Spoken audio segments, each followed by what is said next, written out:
بسم اللہ الرحمن الرحیم۔ السلام علیکم۔ ایک مرتبہ افلاطون کے زمانے کا بادشاہ اپنے کچھ لوگوں کے ساتھ اس سے ملنے جنگل گیا۔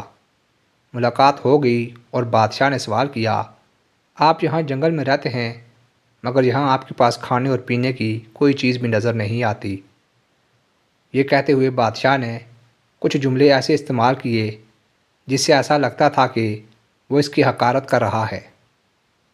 افلاطون کو یہ بات ناگوار گزری کہ دنیا کو یہ بہت کچھ سمجھتا ہے اور ہماری یہ حالت دیکھ کر ہم کو حقیر سمجھ رہا ہے۔ اس لیے افلاطون نے بادشاہ کو کچھ سبق پڑھانا چاہا۔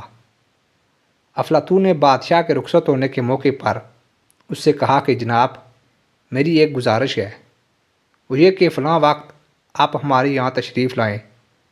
میں آپ کی دعوت کرنا چاہتا ہوں، اور صرف آپ کی نہیں، آپ کے تمام وزراء کی، ارکان دولت کی، اور آپ کے مشیروں کی، اور آپ کے فوجیوں کی، سب کی دعوت ہے۔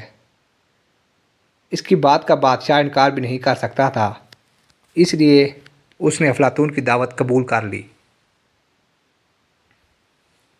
اب جب دعوت کا وقت آیا تو بادشاہ اپنے پورے لشکریوں کے ساتھ، اپنے وزراء کے ساتھ، ارکان دولت کے ساتھ اس جنگل کی طرف چلنے لگا۔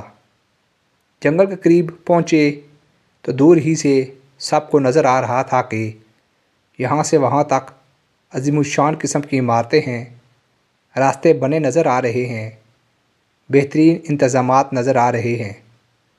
یہ دیکھا سب لوگ حیران رہ گئے کہ چند دنوں کے اندر اتنی عمارتیں یہاں کس نے بنا دی ہیں، یہ راستے کس نے بنا دیے ہیں، اتنا بہترین انتظام کس نے یہاں کر دیا ہے۔ خیر، اب وہاں پہنچے تو افلاطون کے لوگ وہاں استقبال کے لیے موجود تھے۔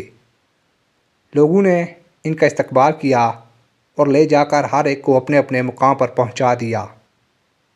دیکھا تو بادشاہ کے لیے مخصوص عمارت تھی، وزیروں اور مشیروں کے لیے الگ انتظام تھا۔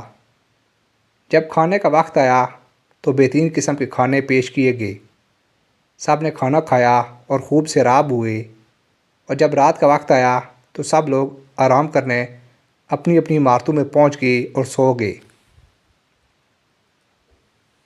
لیکن صبح اٹھے تو دیکھتے ہیں کہ جنگل میں نہ کوئی عمارت ہے، نہ کوئی راستہ ہے، اور نہ کوئی بچھونا ہے، نہ اوڑھنا، کچھ بھی نہیں ہے، بلکہ صاف جنگل ہے۔ سب کے سب جنگل میں نیچے پڑے ہوئے ہیں۔ ادھر بادشاہ بھی نیچے پڑا ہوا ہے اور اس کے وزیر بھی نیچے پڑے ہوئے ہیں۔ یہ دیکھ کر سب پریشان بھی ہوئے اور غصہ بھی ہوئے۔ افلاطون نے کہا کہ جو کچھ تم نے دیکھا تھا وہ دراصل میرے خیال کا نتیجہ تھا، قوت خیالیہ کا کرشمہ تھا۔